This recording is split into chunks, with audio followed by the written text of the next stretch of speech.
बिस्मिल्लाहिर्रहमानिर्रहीम। इय्याका नअबुदु व इय्याका नस्तईन। मैं लैया आप सबका इतनी तादाद में और इतना शानदार इस्तकबाल का आप सबका शुक्रिया अदा करता हूं। बहुत बहुत शुक्रिया। मेरे लैया के नौजवानों, बुजुर्गों और खास तौर पे इतनी तादाद में जो मेरी बहनें आज यहां जलसे में आई हुई हैं, मैं इसको एक बड़ी पाकिस्तान की खुशाइन चीज समझता हूं कि इस तहरीक हकीकी आजादी की जदोजहद में जिस तरह मैं सारे पाकिस्तान में देख रहा हूं कि मेरी बहनें शामिल हैं, हमारी ख्वातीन शामिल हैं, और इसी तरह जब पाकिस्तान बन रहा था तहरीक पाकिस्तान में इसी तरह हमारी ख्वातीन शामिल थी। इसी तरह उन्होंने हमारी आजादी की तहरीक में शिरकत की थी। और सबसे ज्यादा मैं आज अपने नौजवानों की तरफ देख रहा हूं कि ये मुल्क आपका है, मुस्तकबिल आपका है। इसको आपने एक वो पाकिस्तान बनाना है जिसकी इस पाकिस्तान को तलाश है, जो अभी तक उस तरह की हकीकी आजादी पाकिस्तान को नहीं मिली जो मिलनी चाहिए थी। और उसकी वजह कि हमारे मुल्क में गुलामों की हुकूमत थी। ज्यादातर हमारे दौर में हमारी आजादी जब से अंग्रेज से हुई तो ज्यादातर हमारे हुक्मरान अमेरिका के गुलाम थे। और गुलामी कैसे होती है? गुलामी मेरे नौजवानों, मेरे लैया के बाशऊर शहरियों, गुलामी क्या होती है? गुलामी वो होती है जब एक मुल्क अपने लोगों की बेहतरी के लिए फैसले नहीं कर सकता।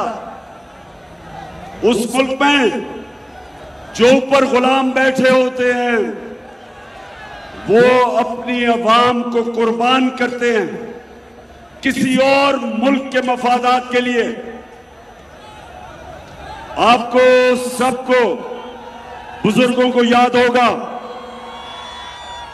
कि जब हमारे हुक्मरानों ने अमेरिका की जंग, वॉर ऑन टेरर में शिरकत की, वो हमारे लोगों की बेहतरी के लिए नहीं की, अमेरिकियों के लिए की। 80,000 पाकिस्तानी अमेरिका की जंग के अंदर कुर्बान हुआ। हमारा कबायली इलाका तबाह हुआ। 35 लाख कबायली लोगों ने नकल मकानी की। मुल्क को अरबों डॉलर का नुकसान हुआ। हम जिनकी जंग लड़ रहे थे, 400 ड्रोन अटैक के हमले किए गए पाकिस्तान पे, औरतें बच्चे मारे गए, हमारे इंसानों का खून किया गया।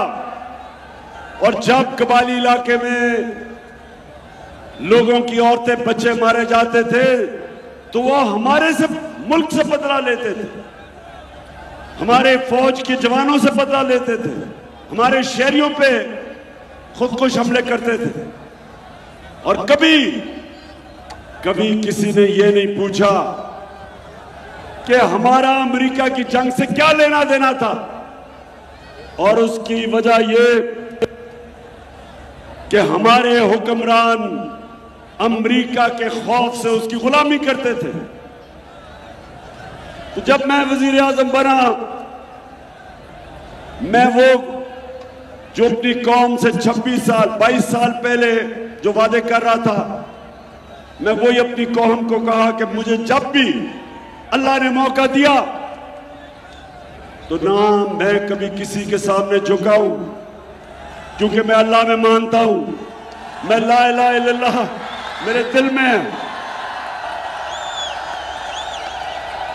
मेरा अल्लाह से दावा है कि अल्लाह तेरे सिवा और कोई खुदा नहीं, तेरे अलावा मैं किसी के सामने नहीं झुकूंगा। और मैंने ये भी कहा कि जब भी मुझे अल्लाह मौका देगा तो मैं कभी अपनी कौम को किसी के सामने नहीं झुकने दूंगा। जब एक अमेरिकी मेरे से इंटरव्यू करते हुए पूछा कि क्या आप अमेरिका को पाकिस्तान में बेसिस देंगे जिधर से वो अफगानिस्तान के ऊपर वारदात कर सके, तो आप सबको पता है कि मेरा जवाब क्या था। माशाअल्लाह, आपको पता था मेरा जवाब क्या है। वो था जो मेरा नजरिया था। मेरा नजरिया है कि हम क्यों आपकी जंग में शिरकत करें। हम एक आजाद मुल्क है। मेरे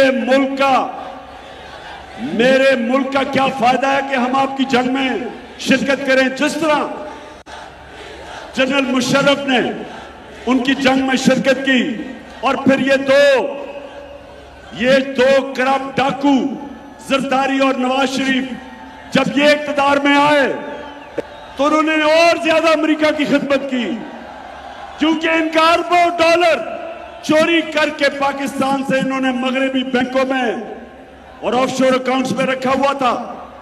ये कभी अमेरिका के सामने अपने मुल्क के लिए आवाज नहीं उठा सकते थे। तो ये दोनों चुप करके तमाशा देखते रहे।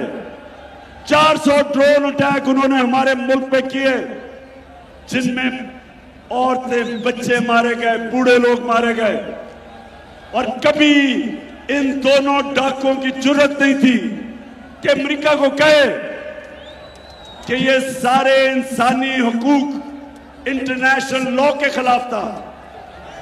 कभी इनकी जुर्रत नहीं थी। और इसलिए जब मैं रूस गया, और ये सुने मैं रूस क्यों गया था। मैं रूस गया इसलिए कि मुझे पता था कि मेरी आवाम एक आलमी तौर पे महंगाई है, तेल की कीमतें ऊपर थी, हमें गंदम की जरूरत थी, हमें गैस की जरूरत है क्योंकि गैस हमारी कम होती जा रही है। तो जब मैं रूस गया तो हमने उनसे गैस की भी बात की, गंदम खरीदनी थी 20 लाख टन, उसकी बात की। और हमारे पेट्रोलियम मिनिस्टर हमाद ने उनसे बात की कि हम आपसे 30% कम कीमत पे तेल खरीदें। तो जैसे ही मैं वापस आया, यह साजिश तैयार हुई थी। अमेरिकनों को वो अच्छा नहीं लगा। उनको आदत पड़ी हुई थी कि पाकिस्तान में वो हुकूमत करें जो एक हुक्म अमेरिका से आए तो तुम हिलाते हिलाते उनके पैरों में गिर जाए। उनको गुलामों की आदत थी। ये शरीफ और जरदारी अपने पैसे के गुलाम, पैसा बाहर पड़ा और उधर जिन मुल्कों में पैसा पड़ा था ये उन मुल्कों के गुलाम हैं। कभी ये अपनी कौम के लिए नहीं खड़े हो सकते। तो इन्होंने साजिश की अमेरिका के साथ मिलके। अमेरिकी एम्बेसी जो पाकिस्तान में थी वो हमारे लोगों को बुलाना शुरू किया। वो लोग जो लोटा हुए उनमें से कई अमेरिकन एम्बेसी गए। साजिश हुई और उसके बाद मुदाखलत हुई और उन्होंने साजिश करके हमारी हुकूमत कराई। अब पाकिस्तानियों सुनो, जब इन्होंने हमारी हुकूमत कराई तो याद रखें, पाकिस्तान 17 साल में जो हमारे आखिरी 2 साल थे, सबसे ज्यादा तरक्की पाकिस्तान में 17 सालों में की। हुकूमत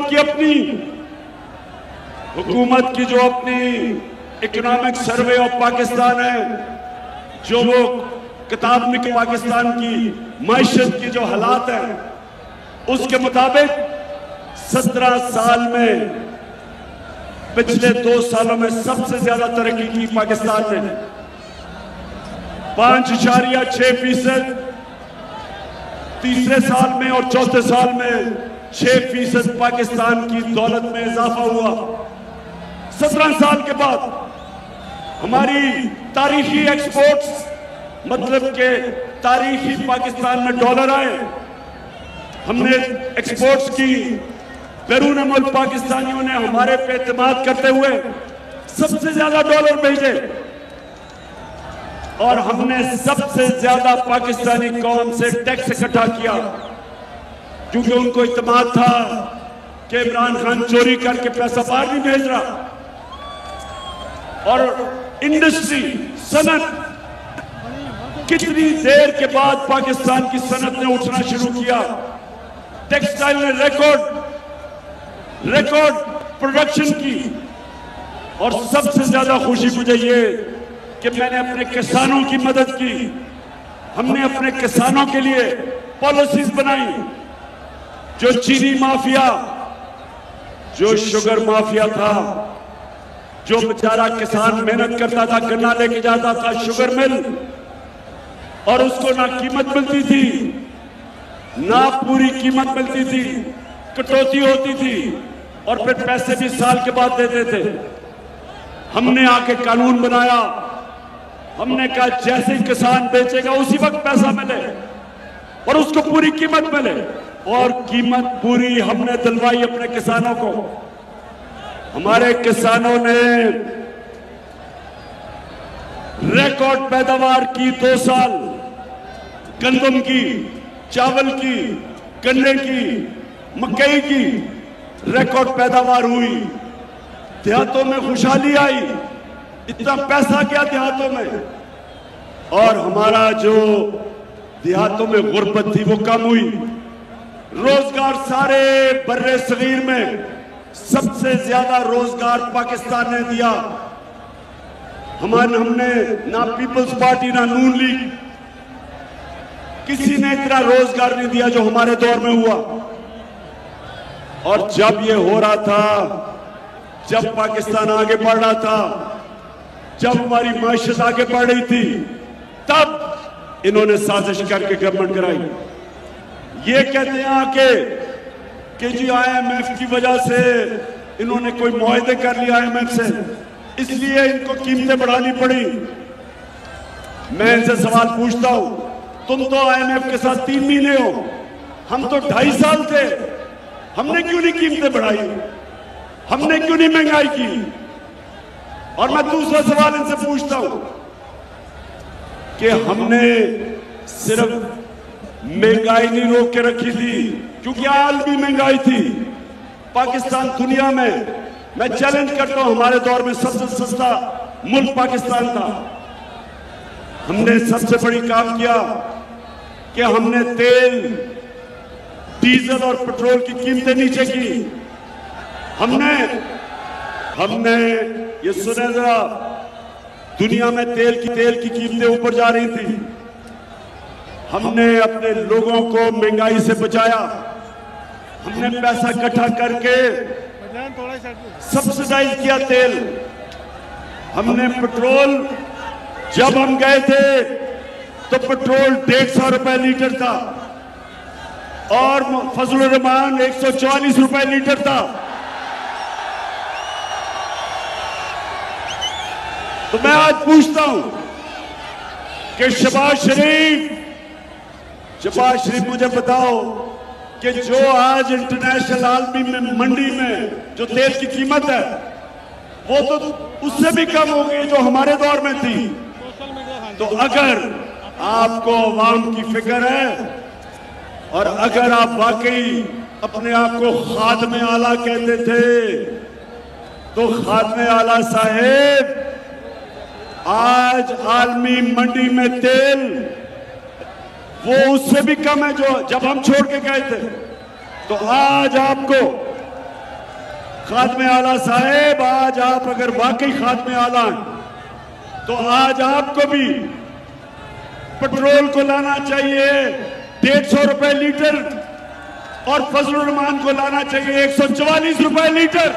यही नहीं किया कि हमने डीजल पेट्रोल की कीमत कम की, बल्कि बिजली की कीमत 5 रुपए यूनिट कम की। आज आपने बिजली पहुंचा दी है 32 से 36 रुपए यूनिट। हमारे जमाने में 16 रुपए थी, हमने उसको सब्सिडाइज करके 12 पे लेके आए।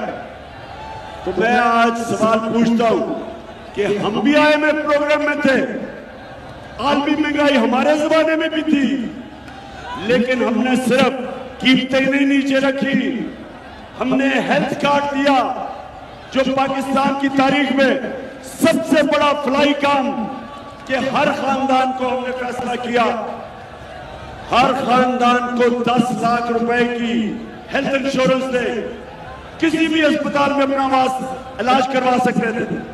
बताएं, आप दोनों जरदारी और शरीफ खानदान, आपने 32 साल इस मुल्क में हुकूमत की। बताएं, कभी आपने सोचा कि लोग, गरीब लोग जब बीमार होते हैं, सफेद पोश लोग, तो वो किधर अपना इलाज करवाएं? सरकारी अस्पतालों में बुरा हाल और प्राइवेट अस्पतालों में इलाज महंगा। खुद तो ये दोनों खानदान अगर खांसी भी होती है तो बाहर चले जाते हैं। तो यहां लोगों को जो हालात मिलते थे, हमने पहली दफा हेल्थ कार्ड लेके आए जिससे पूरा हेल्थ सिस्टम ठीक करने का हमारा प्लान था। दूसरा, हमने नौजवानों को सस्ते कर्जे, कामयाब पाकिस्तान में घरों के लिए 20 लाख खानदान निचले, उनको सूद के बगैर कर्जा घरों के लिए, अपनी फसलों पे लगाने के लिए, दुकान अपनी कारोबार करने के लिए, ये भी पहली दफा हुआ पाकिस्तान में। और सबसे बड़ी बात ये कि हमारा जो एहसास प्रोग्राम था, जो निचले तबके को उठाना का था, इंटरनेशनली दुनिया ने माना। एक स्टैनफोर्ड यूनिवर्सिटी के अंदर सर्वे हुई, उन्होंने पाकिस्तान का जो एहसास प्रोग्राम, उन्होंने माना कि दुनिया में एक ऐसा प्रोग्राम था जो पाकिस्तान को फलाई रियासत की तरफ लेके जा रहा था। उस वक्त साजिश करके इन्होंने हमारी हुकूमत कराई। उस वक्त यहाँ के मीर जाफर और मीर सादिक ने अमेरिकनों के साथ मिलकर इन गुलामों को ऊपर लेके आए, चोरों को ऊपर बैठाया। चोरों ने आते साथ ही महंगाई आसमानों पे गई। बताएं जरा मुझे, महंगाई इनके दौर में लिया के लोगों बताओ कि महंगाई कितनी हुई है? बताएं जरा हाथ खड़ा करके। इन्होंने महंगाई के सारे रिकॉर्ड तोड़ दिए। हर चीज, जो भी चीज है वो कभी भी इतने थोड़े वक्त में इतनी महंगी नहीं हुई। लेकिन इन्होंने महंगाई नहीं सिर्फ की, इन्होंने हमारी माइशत जो ऊपर जा रही थी, इन्होंने वो किया हमारी माइशत से जो दुश्मन भी ना करे। हमारा इन्होंने जो रुपया गिरना शुरू हुआ, स्टॉक मार्केट गिरी, आज इंडस्ट्री नीचे जा रही है, एक्सपोर्ट्स गिर रही है। जो बैरून मुल्क पाकिस्तानी रेमिटेंसेस भेजते थे वो कम हो रही है। ये मुल्क को लेके जा रहे हैं श्रीलंका की तरफ। श्रीलंका में आपने हालात देखे, जरा हाथ खड़ा करके बताएं, श्रीलंका देखा आपने क्या हुआ? अवाम ने हमला कर दिया, प्रेसिडेंट जान बचा के भाग रहा, वो बाहर जाने दिया, कोशिश की उसने बाहर जाने की, एयरपोर्ट पे स्टाफ ने उसको, प्रेसिडेंट को बाहर नहीं जाने दिया। छुप रहे हैं सारे। वो भी बड़ा खानदान जो श्रीलंका का हुक्मरान खानदान था, वो भी ये जरदारियों शरीफों की तरह था, उनके भी पैसे बाहर हैं। अमेरिका के अंदर जो इनका एक घर है उसके बाहर अवाम कह रही है कि हमारे चोरी के पैसे से लिया ये। जिस तरह नवाज शरीफ का जो लंदन में महल है उसके बाहर पाकिस्तानी कहते हैं हमारे चोरी के पैसे से लिए हैं। जिसके मुतालिक मरियम ने कहा था कि मेरी लंदन तो छोड़ो पाकिस्तान में भी कोई प्रॉपर्टी नहीं है। अच्छा, और एक फैसल शहबाज शरीफ। अच्छा, अब सुने जरा, एक तरफ तो इन्होंने हमें हमारी माइशत तबाह कर दी, श्रीलंका की तरफ मुल्क को धकेल दिया, महंगाई आसमानों पे, और उसके अलावा हमारा हुक्मरान वो अमेरिका का वफादार गुलाम बनने को चला गया है। इसका नाम मैंने क्या ठीक रखा है? Cherry blossom boot polish. बताएं बताएं ना, ख्वातीन बताएं, ठीक नाम रखा है इसका? अच्छा, जरा अभी तैयार हो, जरा ये सुने। और मैंने यही कहा जब मैं आया हूं तो आप समझेंगे शायद ये मांगने आया, मैं मांगने नहीं आया, लेकिन मजबूरी है हमारा। जिस तरह माजी में 75 साल में आपने हमारा हाथ उठाया है, कुछ ऐसा आप हाथ उठा दें तो मैंने कहा मैं वादा करता हूं कि इंशाअल्लाह हम पूरी कौम हम मिलकर दिन रात मेहनत करेंगे, पसीना कराएंगे, अपने पाँव पे खड़े होंगे इंशाअल्लाह, जरूर खड़े होंगे इंशाअल्लाह। अब ये लिया, और ये आपका प्राइम मिनिस्टर है। ये कोई आम आदमी सड़क के ऊपर पैसे नहीं मांग रहा, प्राइम मिनिस्टर है आपका। मेरा प्राइम मिनिस्टर नहीं है ये। मैं इस चोर को कभी अपना प्राइम मिनिस्टर नहीं मानता। और वो बेशरम एहसन इकबाल मैकडॉनल्ड्स खाने गया था, उसको एक खानदान ने बड़ा सही कहा कि तुम चोर हो। तो जब उन्होंने चोर कहा तो एहसन इकबाल एक बुज़दिल, एक घटिया आदमी, एजेंसीज के जरिए उस फैमिली के ऊपर दबाव डाल के माफी मंगवाई। एहसन इकबाल, उनको तो छोड़ो, मैं कह रहा हूं तुम इस मुल्क के डाकू हो, तुम्हारा लीडर डाकू है, तुम्हारे लीडर की फैमिली डाकू है, तुम्हारा इत्यादि जरदारी डाकू है। तुम डाकुओं ने चोरी नहीं की, तुमने 1100 अरब रुपए का मुल्क पे डाका मारा। वो कौन सा डाका? आते साथ ही इन चोरों ने ना महंगाई कम की, ना इन्होंने माइशत ठीक की। और ये भी मैं आपको कह दूं कि यहां के ऐसे लोग बैठे थे, बड़ी गलत फहमी थी उनको।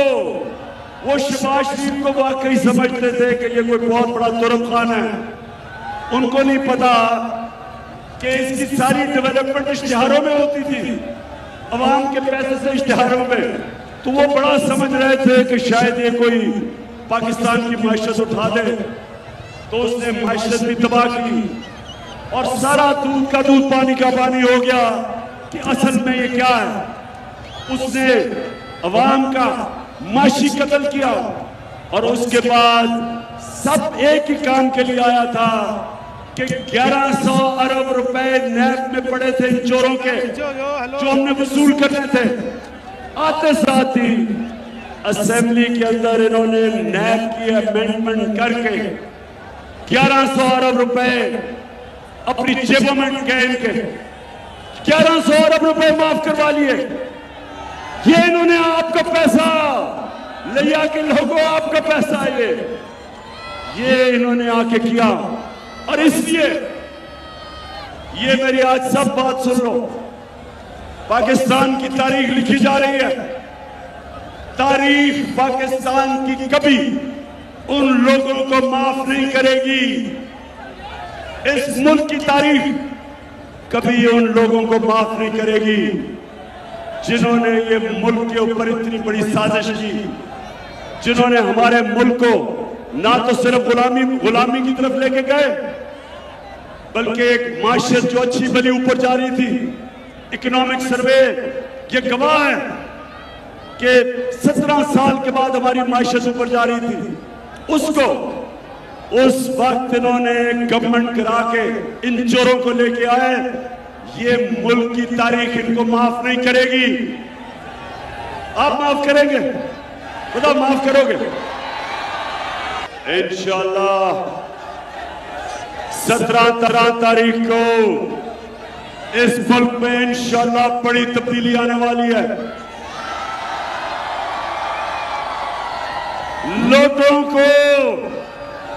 लोटों को आपने हराना है।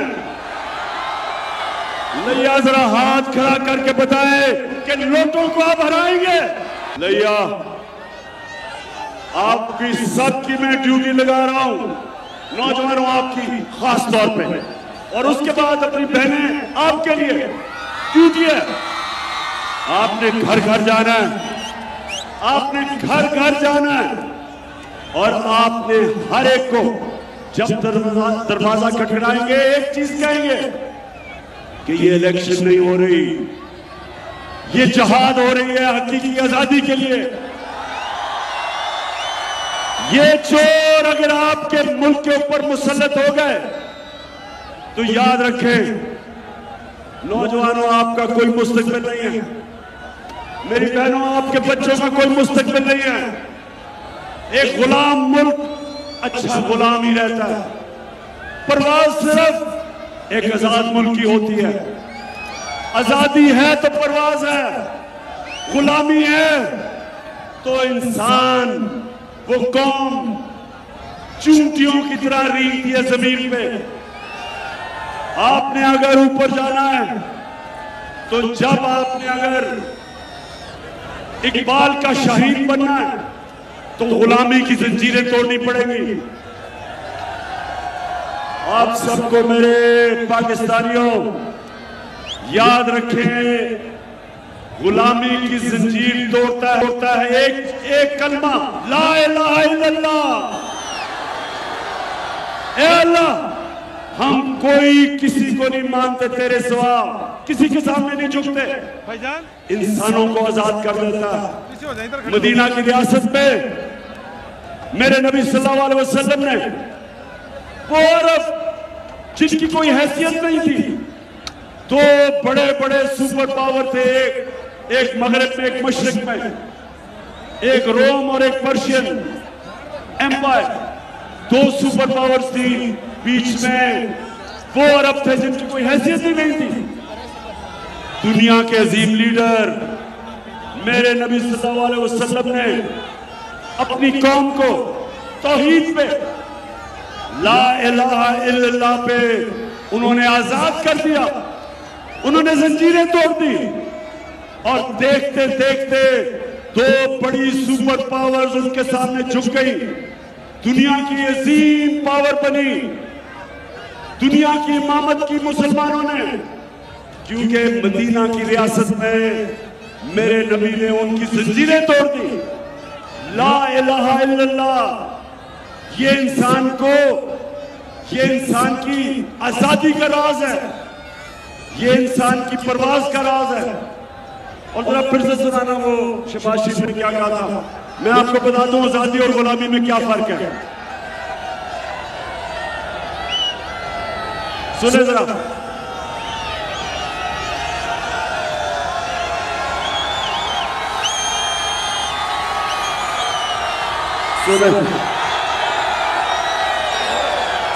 जब मैं आया हूं तो आप समझेंगे शायद ये मांगने आया है। मैं मांगने नहीं आया, लेकिन मजबूरी है। Beggars can't be choosers.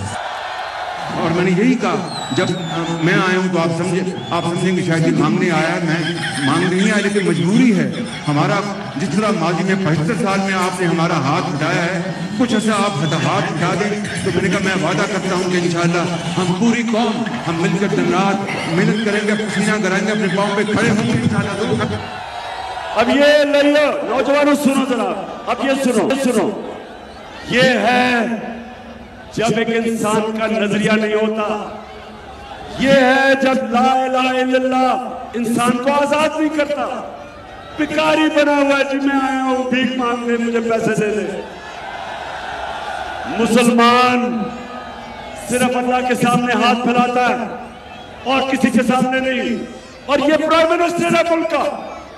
जब मैं भीख मांगने आया जी 75 साल से जो हमें पैसे दे रहे हैं, फिर से दे रहे हैं। शहबाज शरीफ, तुम और तुम्हारा भाई और जरदारी, अगर आधे भी पैसे वापस ले आओ जो तुमने चोरी करके मुल्क से बाहर लेके गए हो, हमें किसी से भीख मांगने की जरूरत ना पड़े। और ये फिर पैसे मांगने बनाने आए हैं, ये फिर चोरी करने आए हैं, क्योंकि इनको बीमारी है, इनका खुदा पैसा है, ये पैसे की बुत की पूजा करते हैं। ये पैसे के लिए अपना नजरिया होगा इनका। पाकिस्तान का नजरिया क्या था और इनका नजरिया कि जिधर से पैसा आ जाए और इनका पैसा बच जाए, ये इसराइल को भी तस्लीम कर लेंगे, ये हिंदुस्तान के सामने भी घुटने टेक देंगे, ये कश्मीरियों की कुर्बानियों की कब्र खोद देंगे अपना पैसा बचाने के लिए। ये रूस से सस्ता तेल भी नहीं लेंगे जो हिंदुस्तान ले रहा है। हिंदुस्तान इत्तेहादी अमेरिका का, उसके बावजूद वो अपने लोगों को रूस से तेल लेके 25 रुपए लीटर कम कीमत पे अपने लोगों को तेल बेच रहा है, क्योंकि वो आजाद है, उनकी फॉरेन पॉलिसी आजाद है। वो इस तरह के बेशर्मी से गुलामी नहीं करते। ये वो लोग हैं जो पाकिस्तान के नजरियों को बेच देंगे, ये हमारी गैरत बेच देंगे, ये मुल्क की इज्जत बेच देंगे अपने पैसे के पीछे। इंशाअल्लाह हम देखेंगे, 17 को हम देखेंगे। ये याद रख लें कि जिस तरह हमारी कौम आज इन चोरों के खिलाफ खड़ी हो गई है, ये चोर सवाए धांधली के जीत नहीं सकते, लेकिन धांधली से भी ये नहीं जीत सकते, ये धांधला करेंगे और आपने तैयार होना उसके लिए। आपने और मैं अपने कैसर आपको मैं आज कह रहा हूं कि आपने पोलिंग स्टेशन का पहरा देना। हर पोलिंग स्टेशन पे आपने 10 तैयार करके मेरे दिलेर नौजवान खड़े करने हैं। आपने इनको धांधली करने से रोकना है। और मेरी बहनों, खास तौर पे औरतों के पोलिंग स्टेशन भी होती है, आपने पहरा देना है औरतों के पोलिंग स्टेशन पे। हमने इन चोरों को अपने मुल्क के मुस्तकबिल को बचाने के लिए हमने इन चोरों को कभी नहीं जीतने देना। बताएं, आप जीतने देंगे? मेरी बहनों, जीतने देंगी आप बताएं? नहीं जीतने देंगे इंशाअल्लाह इनको। इनका जो मिस्टर एक्स लाहौर में बैठा हुआ है, हमें सब पता है वो क्या कर रहा है। वो भी जाके मिलता है मरियम और ये हमजा, जो एक खानदान जिसने जिंदगी में ईमानदारी से कोई काम नहीं किया, वो भी मिलता है। और ये चीफ इलेक्शन कमीशन सिकंदर, ये भी उनके कदमों में जाके बैठता है। सिर्फ कोशिश एक ही है कि किसी तरह इन चोरों को जिता दे। मैं आज आप सबको पैगाम देता हूं, मैं सारे पाकिस्तानियों को और वो जो जिनके पास पावर है उन सबको मैं आज पैगाम देता हूं। ये जिधर हमारा मुल्क खड़ा है, ये इस वक्त हम सब पुरअमन हैं। ये वो लोग हैं जो अपने मुल्क को नुकसान नहीं पहुंचाना चाहते, ये अपनी कौम की मुस्तकबिल के लिए निकले हुए हैं। तो मेरा आप सबको पैगाम है कि सिर्फ एक रास्ता है जिस साजिश की वजह से हमारा मुल्क तेजी से नीचे जा रहा है। एक ही तरीका इससे निकलेगा, साफ और शफाफ इलेक्शन। अगर आपने साफ और शफाफ इलेक्शन ना होने दिए तो मुझे कोई शक नहीं है कि ये श्रीलंका की तरफ जाएगा हमारा मुल्क। ये मुल्क उधर निकल जाएगा, सबके हाथ से निकल जाएगी गेम। और इसलिए जो भी आज अपने मुल्क की फिक्र कर रहा है, वो सब एक ही चीज कह रहे हैं कि आप इस मुल्क में साफ और शफाफ इलेक्शन करवाएं और पहला टेस्ट आपका 17 को होगा। 17 जुलाई को इतवार को सारी कौम देख रही होगी।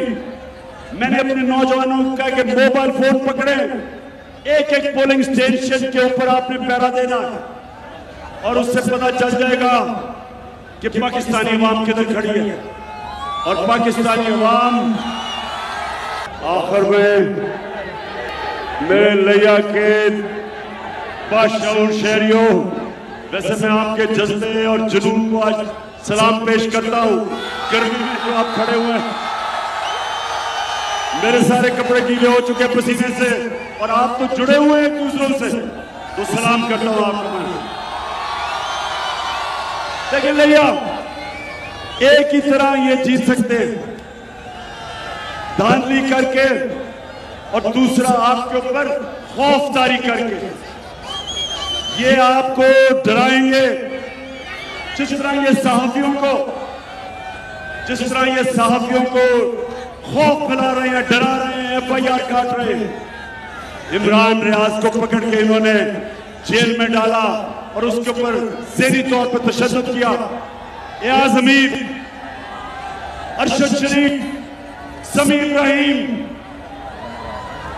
साबिर शाकिर, ये वो लोग हैं जो हक पे खड़े हैं और जिनको ये डरा रहे हैं।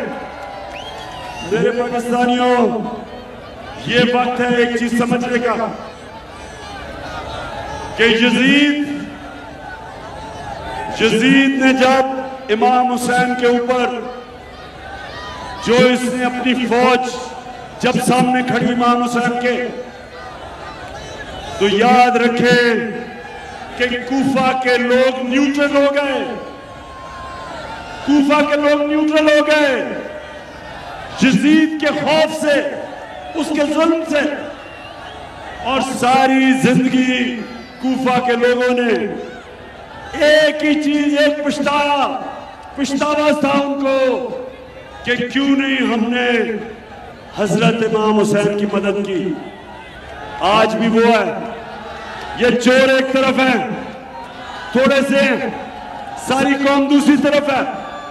मेरी आखिर में आपको ये है कि ला इलाहा इल्लल्लाह जो सारे बुत तोड़ता है, वो जो सबसे बड़ा बुत है वो आपने ला इलाहा इल्लल्लाह के जरिए तोड़ना है, और वो है खौफ का बुत। आपने आजाद हो जाना खौफ से। जिंदगी अल्लाह के हाथ में, इज्जत उसके हाथ में, रिस्क उसके हाथ में। तो डर किस चीज का? किस चीज का डर है? ये क्या और क्या कर लेंगे? जब अल्लाह का फैसला आपको दुनिया से जाना है तो इंसान क्या कर सकता है? मेरे ऊपर FIR काटी हुई है, मुझे पता है कि इन्होंने बंद कर उन्होंने साजिश की थी मुझे मारने की। मुझे पता है कि ये सारे मेरे लोगों को डराते हैं, टेलीफोन आती है, खौफ दिलवाते हैं। मेरे पाकिस्तानियों, सुन लो मेरी बात।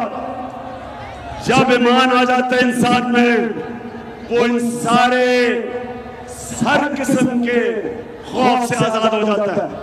और बड़ा काम, दुनिया में बड़ा काम सिर्फ वो करता है जो अपने खौफ के बुत को तोड़ता है।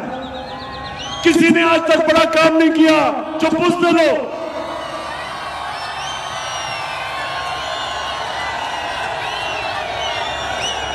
मैं यही कहता हूं कि जब मैं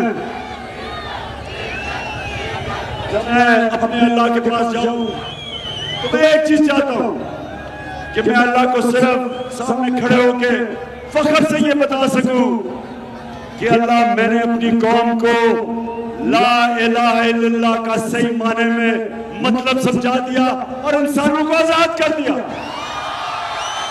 पाकिस्तान जिंदाबाद।